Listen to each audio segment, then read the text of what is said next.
Starting a business can seem like a daunting task, unless you have a partner like Shopify. They have the tools you need to start and grow your business. From designing a website to marketing to selling and beyond, Shopify can help with everything you need. There's a reason millions of companies like Mattel, Heinz, and Allbirds continue to trust and use them. With Shopify on your side, turn your big business idea into... Sign up for your $1 per month trial at shopify.com/special offer.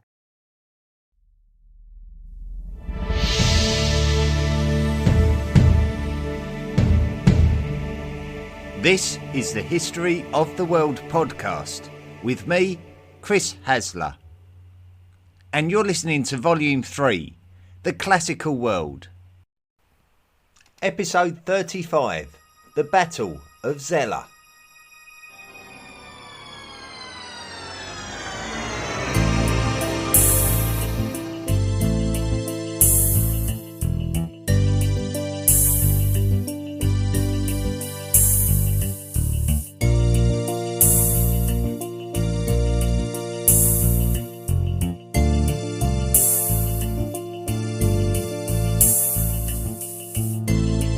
Ancient Zela was a Pontic city, which is located at the modern city of Zela in the north of Turkey, around 70 miles from the Black Sea. We don't know a great deal about this area until the emergence of the Hatti culture, first mentioned as existing around the time of the Akkadians towards the latter end of the 3rd millennium BCE. Festivals were held by the Hatti at a city called Narak, which would have been in the northern reaches of their area of influence, in the same area of Anatolia as Zela. One of the more influential cities of this area of Anatolia was Hattusha, which would later become the capital of the Hittite Empire in the 2nd millennium BCE, and scriptures from the city of Hattusha make reference to a palace settlement at a place called Sapinua, which is less than 40 miles west of Zela. All of these lands and cities would be in the heartland of the Hittite Empire in this millennium. Upon the collapse of the Hittite Empire, the capital city of Hattusha was destroyed, and we don't really know a lot about what was going on in the area of Zela in the direct aftermath. Certainly the Phrygian culture was among the first to emerge in central Anatolia, but this would have been mainly in the lands to the west of Zela.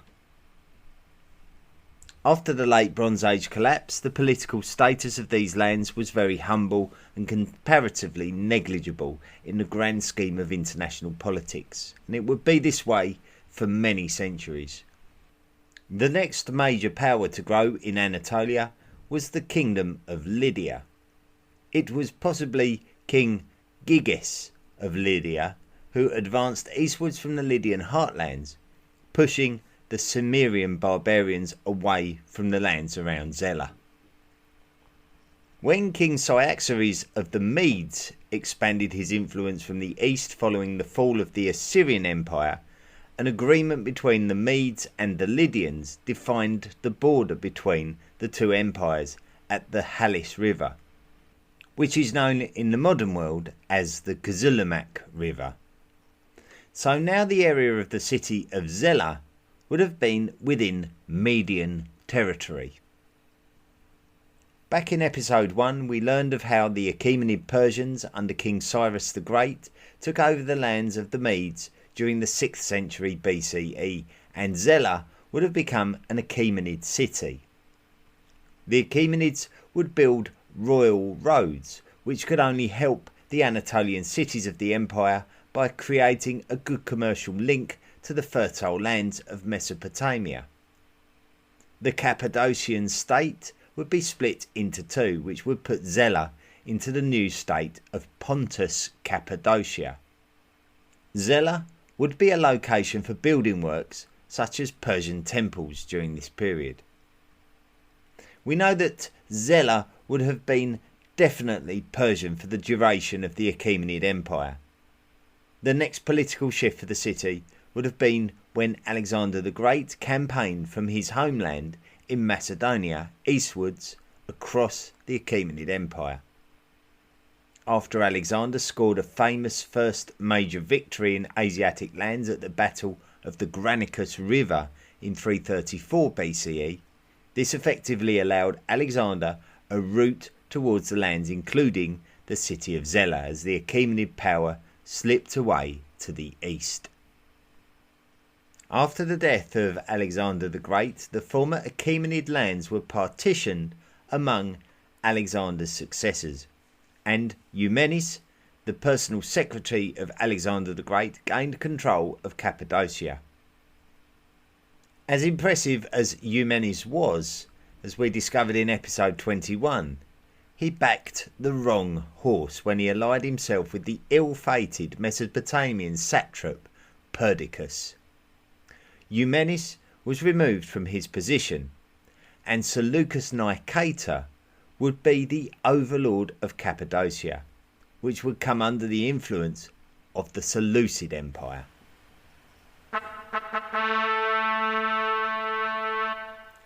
Pontus.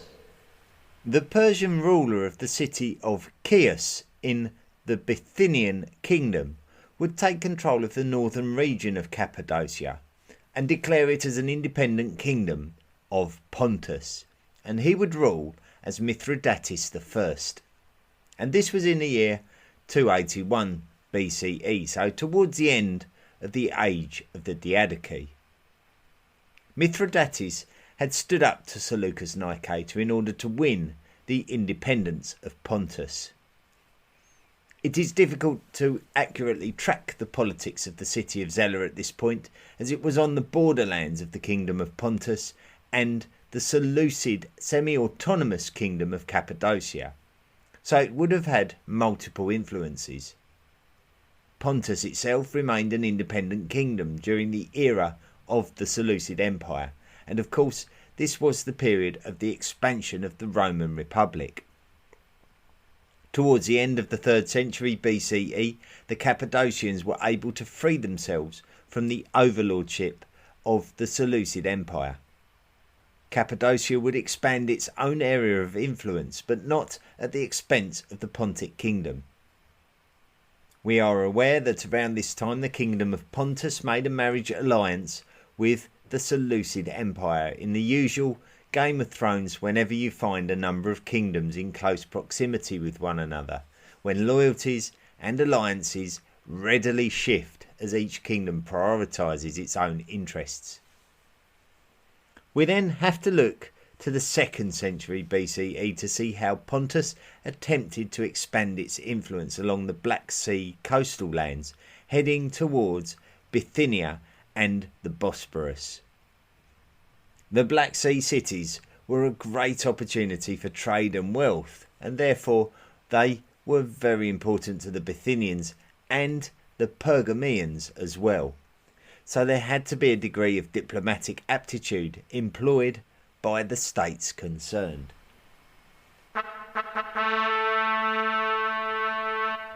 The Roman Republic.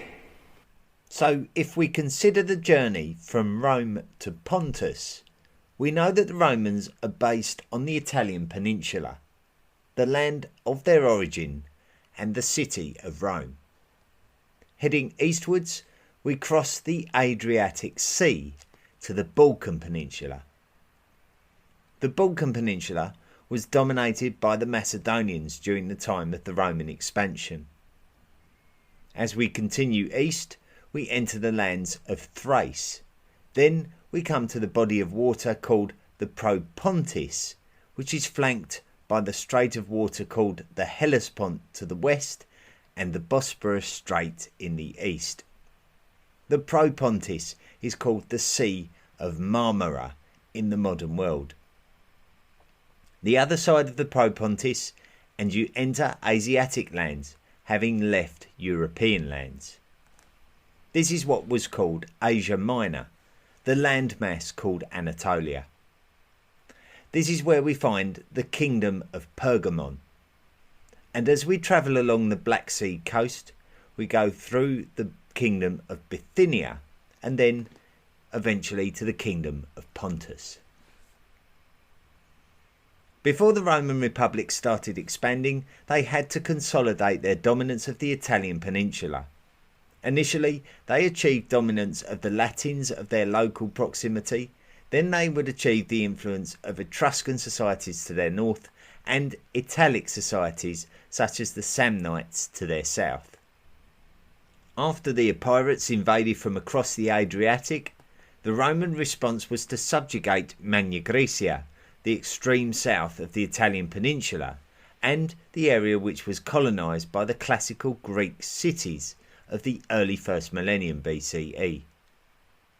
The land of Illyria, across the Adriatic Sea and to the north of Epirus, was dominated by the Ardeaei tribe, and this tribe would be subdued by the Romans, effectively giving them a foothold and an ally in the Balkan Peninsula, which they may have deemed necessary given that there were some very able kingdoms in the Balkans that may have wished to have invaded Roman territory on the Italian peninsula.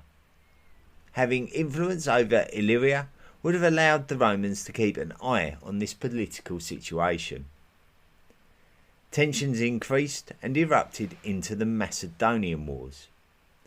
The Romans would be supported in its conflicts with the Macedonians by their Asiatic allies across the Aegean in Pergamon.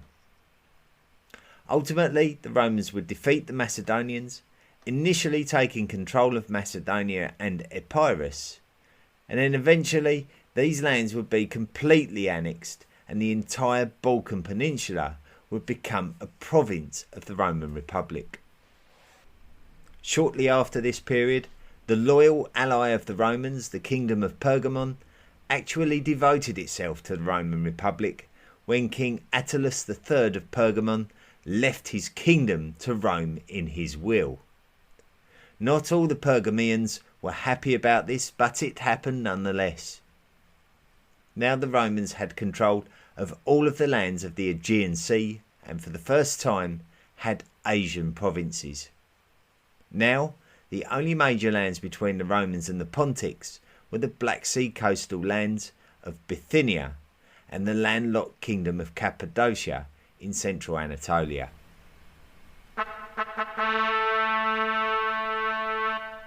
The Mithridatic Wars. The Mithridatic Wars were a set of conflicts between the Roman Republic and the Kingdom of Pontus. Mithridates VI became the king of Pontus in 120 BCE, and he would have ambitions of creating a Pontic empire. The Black Sea also had an ancient name given to it by the Greeks, and it was called Pontus Axinos. So it is from this name that we get the name for the Kingdom of Pontus. We also get the name Pontic Caspian Steppe, which are the grasslands to the north of the Caucasus, the lands between the Black Sea and the Caspian Sea. All of these names come from the Greek name for the sea, which can also be found in the words Propontis and Hellespont. Mithridates VI wanted to create a Pontic empire around the rich Black Sea. Expanding anti-clockwise around the sea was Colchis, which Mithridates subdued before continuing around the coast to the Crimea. These lands were very rich in resources and trading opportunity, especially as they were accessible by boat from the Mediterranean. Mithridates would also turn his attention on becoming involved in the politics of Pontus's Anatolian neighbours, including Paphlagonia, Galatia and Cappadocia. Even indirectly deposing rulers and organising for preferred leaders to take control of such lands in order for the region to become more favourable to Pontic interference. So Mithridates VI was drawing attention to himself, and this wasn't popular with the Romans, who were now directly involved in Anatolian politics. Mithridates had no problem with antagonising the Romans, with it being reported that he was supporting the Greek-occupied cities of Western Anatolia that harboured anti-Roman sentiments. Roman populations in Anatolian cities were under threat when the forces of Mithridates arrived, with evidence of massacres incurred by the Pontics and Roman garrisons being destroyed, with their commanders being captured. This was too much for the Romans to accept, and so their leading statesman at the time, Sulla, travelled to Anatolia in the midst of a civil conflict in Rome itself to deal with the issue. Sulla drove out the puppet ruler that had been placed in Athens and drove the Pontic armies out of the Balkans, which they had successfully reached in their expansions. Various victories on the Balkan Peninsula and the Anatolian Peninsula by the Romans under Sulla's command heavily regulated the Pontic ambitions under Mithridates VI. At this point, Sulla came to terms with Mithridates and returned to Rome to deal with a huge civil issue with the followers of his Roman arch-nemesis Gaius Marius, and this marked the end of the First Mithridatic War. Tensions still remained high between the Pontics and the Romans in Anatolia throughout the 80s BCE, and even though Sulla had left the region, Mithridates battled with the Roman armies that remained in Anatolia, scoring victories in what has been dubbed the Second Mithridatic War. Rome was still in the midst of a civil conflict and had other priorities, and so the situation was not readdressed until the following decade. Mithridates was causing far too many problems in Anatolia, and despite everything that the Romans were dealing with, both on foreign soils and back at home in Rome, something needed to be done, or Mithridates would start building a Pontic empire that would rival Roman interests in the eastern Mediterranean. The Roman Senate had decided that Mithridates and Pontus needed to be eliminated completely.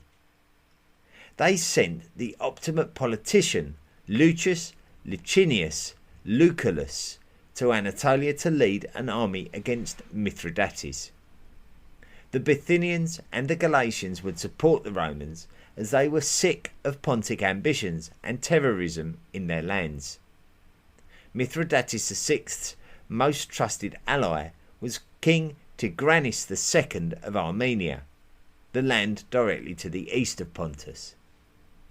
This was an alliance that both Pontus and Armenia had deemed to be necessary, not least of all for the fact that the two nations were sandwiched between the mighty Romans in the west and the mighty Parthians in the east. Lucullus went to Anatolia and waged war against Mithridates, and he was very successful. This was the Third Mithridatic War.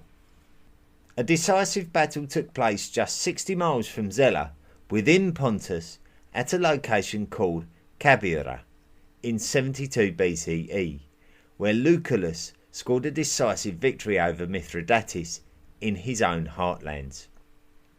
Mithridates was forced to flee his own kingdom, having exhausted his financial supplies, and he headed to the kingdom of Armenia and the man who was often his ally, King Tigranes II. Tensions heightened between the Romans and the Armenians at this point, and just 3 years later the Romans under Lucullus met the Armenians under Tigranes at the Battle of Tigranokerta. The Romans scored a victory, and both Tigranes and Mithridates were forced to flee north. Despite Lucullus's incredible achievements against these two mighty kings, civil disputes in Rome led to an internal uprising against Lucullus. Lucullus was deposed, and Gnaeus Pompeius, commonly known as Pompey, took over the command of the Roman Asiatic forces. Mithridates VI was never able to regain the kingdom of Pontus, as Pompey prevented his return. The result of this was the end of the Mithridatic Wars and the eventual suicide of Mithridates VI. It appears that he had run out of places to flee to, as his presence was simply now seen as a danger. Finally, after a long life and a notable lifetime, the greatest ruler of Pontus had been removed from the political scene.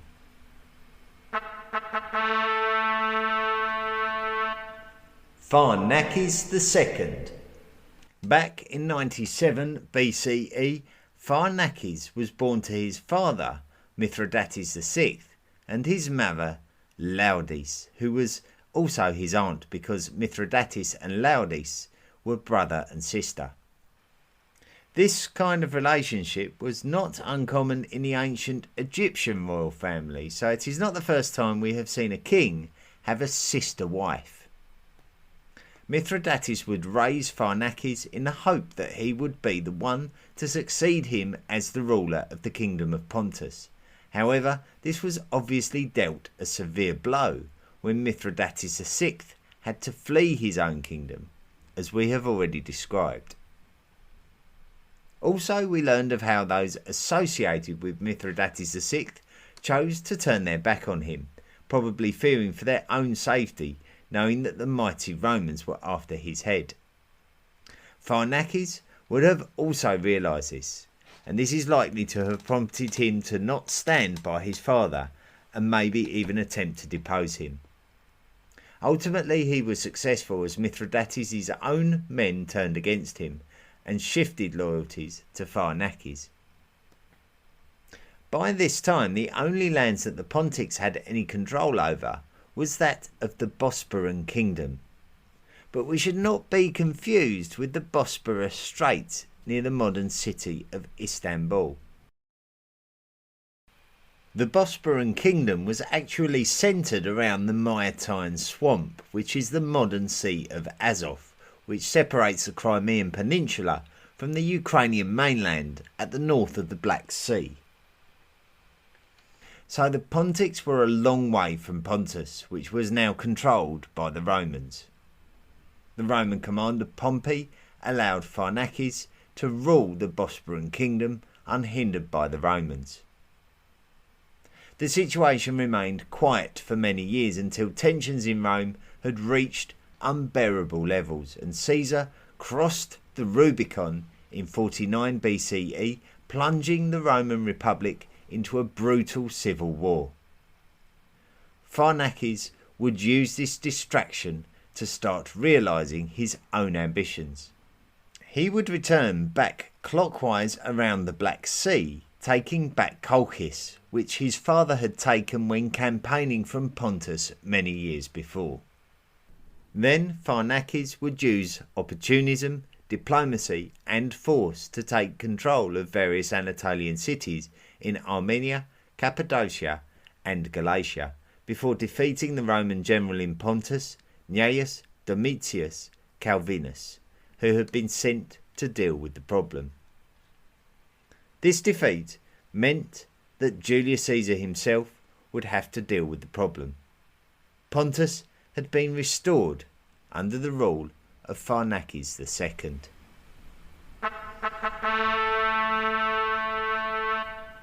Julius Caesar. Now, we're not going to delve too deeply into the life of Julius Caesar because our next episode will profile him, and he was discussed during last week's episode covering the Gallic Wars. We know that Caesar defeated the Gauls in Central Europe during the course of the 50s BCE, before the Roman Senate, under the influence of Pompey, ordered Caesar to disband his army. Caesar refused and brought his army across the Rubicon River in a symbolic declaration of war against Pompey and his supporters. It was this situation in Rome which created the distraction that Pharnaces required in order to reacquire the kingdom of Pontus as described earlier. The Roman Senate had grossly underestimated Caesar's popularity and was forced to flee when Caesar's soldiers showed loyalties that Pompey and his followers could have only hoped for. Pompey was forced to flee Rome and Caesar entered the city and took control and was granted the status of Roman dictator, taking charge of the Roman military. The culmination of the conflict between Caesar and Pompey was on the Balkan Peninsula. Caesar struggled to unite all of his legions in one place, which allowed Pompey to take the upper hand in the exchanges between them. However, Mark Antony eventually arrived to support Caesar, and Pompey was defeated. Pompey fled to Egypt, where he was brutally murdered on his arrival. Caesar himself then travelled to Egypt, where he would make an alliance with the Egyptian queen Cleopatra VII.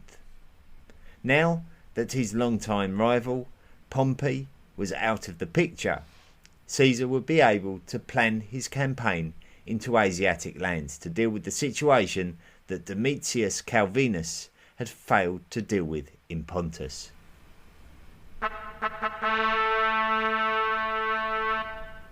Prelude to the battle.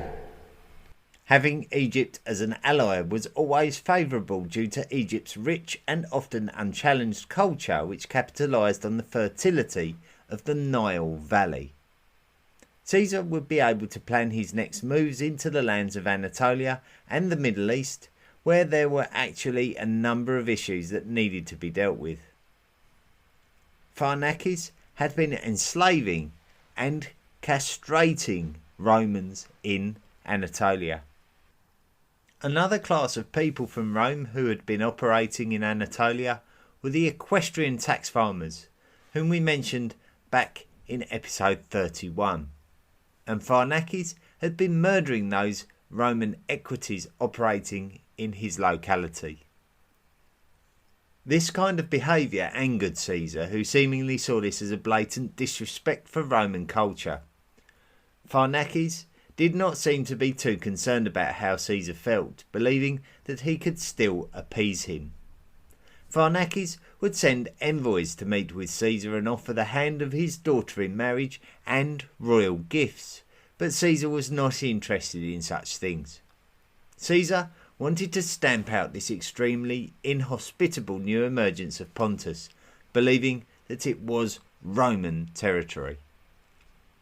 Caesar's biggest challenge was raising an army fit enough to fight Pharnaces, who was effectively on home soil.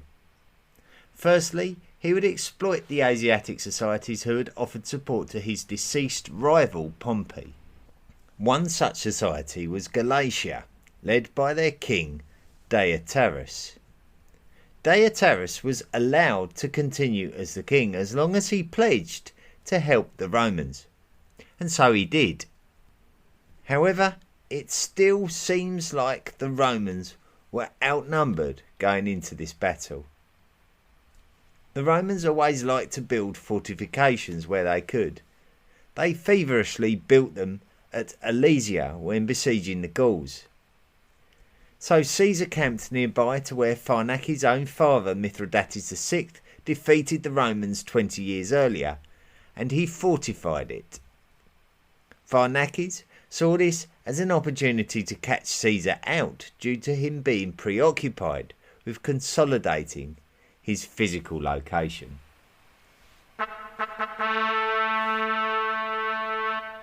The Battle of Zela. Pharnaces had lined up his army and was advancing on the Roman position. Caesar was very surprised. Caesar was definitely preparing for an engagement, but did not expect Pharnaces to set the pace. Pharnaces used the scythed chariots that had also been favoured by his father. These scythed chariots would have a scythe blade protruding from its wheels. Looking across from the Pontic camp, these chariots would be required to drop into the valley between the two camps before heading uphill towards the Romans. Caesar was surprised by this tack, both due to timing and method. The Romans would have to get themselves organised quickly and prepared themselves to launch an assault with javelins and darts to try to hold up the chariots who were causing damage to the hastily organised Roman front line. This bought the Romans a bit of time to get organised before the arrival of the Pontic infantry, and by the time of their arrival, the Romans were able to engage in battle. The battle was long and hard fought between the two armies. The Romans reportedly started getting the upper hand on their right-hand side, and this would cause a wave of weakness through the Pontic lines. Caesar would ensure that his legions would capitalise on having the upper hand in these exchanges, and it wouldn't be long before Pharnaces realised that he was in a tight spot and needed to retreat. The Pontics hastily retreated back across the valley, many of which abandoned their weapons in order to escape as quickly as possible. The Romans pursued them across the valley, killing and capturing as many men as possible. The Romans reached the Pontic camp, and despite some very stout resistance from those men defending the fortifications there, the Romans destroyed it. Pharnaces, by this time, was gone.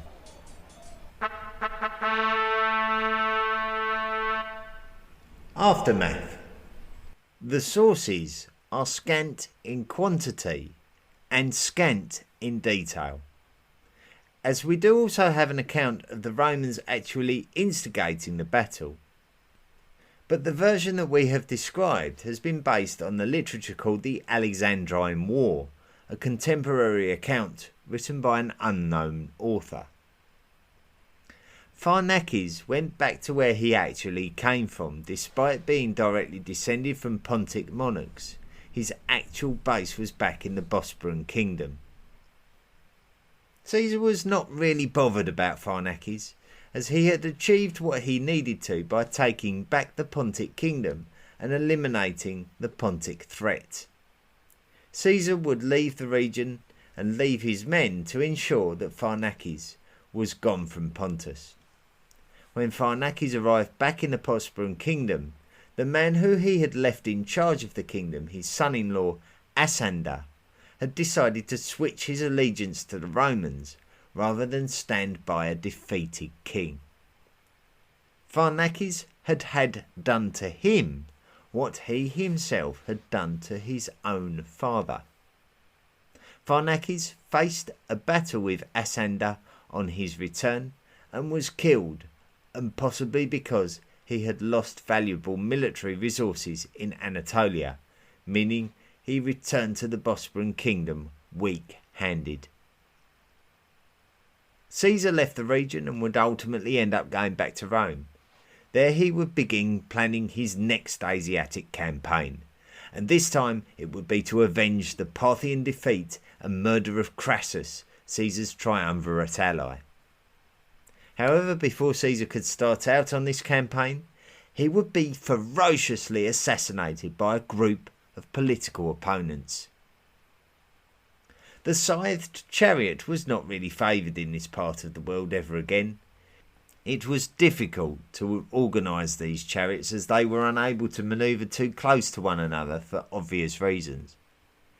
This particular battle is certainly not one of the more well-known battles in history, and our details of it are quite vague, but it does seem that Caesar really didn't have much right to win it, considering how small the force that he was able to leave Egypt with was, and the fact that he had to recruit on the move.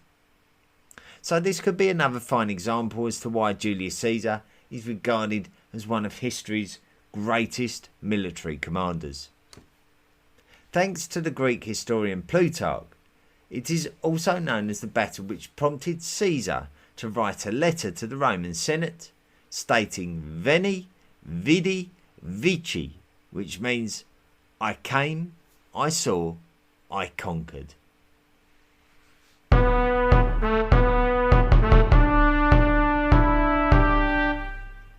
Okay, so yet another battle episode is done and over with, and we've had loads of them, haven't we? We just can't get away from all these battles, but it's a great opportunity to explore the other societies that were in and around the Roman sort of realm of influence, or the Roman world as they knew it. And some of them we can't really devote a whole episode to, so like the Pontic kingdom, it's not really one that we would devote a whole episode to, but it's interesting to explore that a little bit more deeply and these battles, as much as the information is quite scant in relation to the battle itself, it's a great opportunity to look at the Pontics more closely and learn a bit more about Mithridates VI, who was obviously a great military commander of his age. So it's they're good episodes. They're good learning opportunities for some of the other societies. Now, we did mention during the course of the podcast that next week we're going to be talking about Julius Caesar. So the time is now for the profile of Julius Caesar, and such is the importance of Julius Caesar that in terms of reviewing his life, I think it's going to be a little bit too much for just one episode. So I think the next 2 weeks are going to be devoted to Caesar. So fascinating is his life, and so many events and so many connotations in terms of what was going on around him, and exploring some of the aspects of Roman society as well that prompted some of the events to happen. It's nice to explore the reasons behind the events. So if we're going to do that properly, I think we're going to be looking at 2 separate episodes, part 1 and part 2, as the profile for Julius Caesar. It's going to be absolutely fascinating as we take the journey from the times of conflict between Marius and Sulla right the way through the triumvirate and the fall of the triumvirate and Caesar's ultimate demise. So it's going to be great. It's going to be absolutely fantastic to explore that period. The podcast is doing ever so well at the moment, so I thank everyone for listening, and if you are enjoying the podcast, please do rate and review us wherever you listen to us. Otherwise, we also love to get financial contributions as well. So if you go to the historyoftheworldpodcast.com website, you can click on the Patreon link and make a monthly donation. When you do so, you become a lifelong member of the History of the World Podcast Illuminati, and you are entitled to the gifts that come with it. We send out courtesy gifts to those of you who are kind enough to join the History of the World Podcast Illuminati and accrue the relevant amount of donations in order to qualify for the gifts themselves. So all the information is on the website. Please go along and have a little look around, a little exploration of that, and do please consider making a contribution. It really does help. It helps me to devote more time to the project and to gather more resources, which enhances the accuracy and the veracity of all the information provided. So please do consider that. I'll tell you what else I really like. I like it when you write a message to me and let me know that you're listening to the podcast, what you think of it, what particular aspects of the podcast you enjoy, and it gives me an opportunity to give you a few seconds of fame through the podcast. So, like, for example, I got a message from Jason Dirk this week, who's written a comment and says, "Just wanted to give you a shout out for a job well done. I had listened through volumes 1 and 2 before I decided to start all over again. This time with a copy of the wonderful book called A History of the World Map by Map. I find it invaluable to consider the geography, climate and terrain of the areas that you mention, and what better way is there than to see it on a map. Living here in southeastern Washington state, I also found your discussion about the food truck in Moscow, Idaho, an absolute hoot, especially considering that back in the 90s I attended Washington State University in Pullman, Washington, which was only about 10 miles across the border from Moscow. As I listen to your distinctive voice, I find myself pausing often so that I may look up terms such as Bluefish Cave, Clovis culture and Olduvai Gorge. I'm continually impressed by the breadth and depth of your research, as it is quite clear that you use multiple sources and are able to weave many different and often incompatible perspectives into your narrative. Cheers to you, and I wish you years of success telling our story right up through to the modern era. Sincerely, Jason.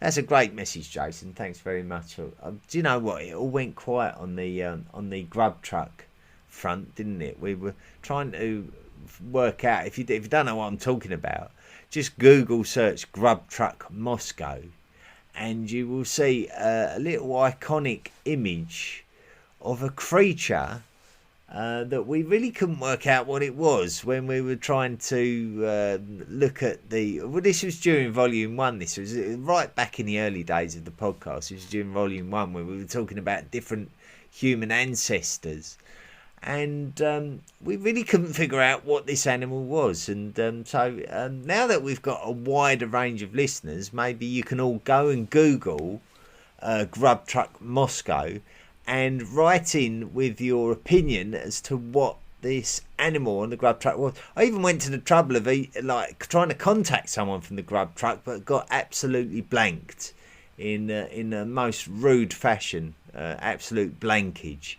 They were probably, to be fair, too busy cooking food to worry about what I thought of their icon. But nonetheless, we never got to the bottom of it. We never got the answer that we were looking for. So, but thanks for the comment, Jason. Obviously, yes, that book, History of the World Map by Map, it's a great resource. I'm well aware of it. And if you like maps, it's probably one of the best books regarding historical mapping and comprehension of that, in terms of if you want to learn more about the geography of history. Yeah, you can't find many better books, I don't think, than that one. The other one that I mentioned was the history of the historical atlas of the world, which I believe is published by Paragon Books, if I'm not mistaken. I might have just made up a book publisher there, but I think that's correct. But yes, certainly I think it's not for everyone, historical mapping. But yes, the book that you mentioned, Jason, is definitely one of the better resources that I've stumbled across. Well, that's it. I'm going to leave it this week. Next week, it's going to be a biggie. It's going to be a monster. It's going to be Julius Caesar, Gaius Julius Caesar, and the whole story of his lifetime. This very, very critical point in Roman history. One of the most iconic characters of history. And this critical time at the end of the Republic, as it was spiralling out of control, and we just need to put all the pieces of the jigsaw together. And Julius Caesar does that wonderfully, and we're going to find that out next week. So looking forward to that. Until next week, thank you so much for listening to this week's podcast, and be good, everybody, be good. Do you want more from the History of the World podcast? Then visit our website, historyoftheworldpodcast.com. You can join our discussion forum and find us on social media. Support the podcast for as little as $1 per month by clicking the Patreon link. Email the show at historyoftheworldpodcast@mail.com. The best ones will be read out. Be sure to rate and review the show wherever you listen to us.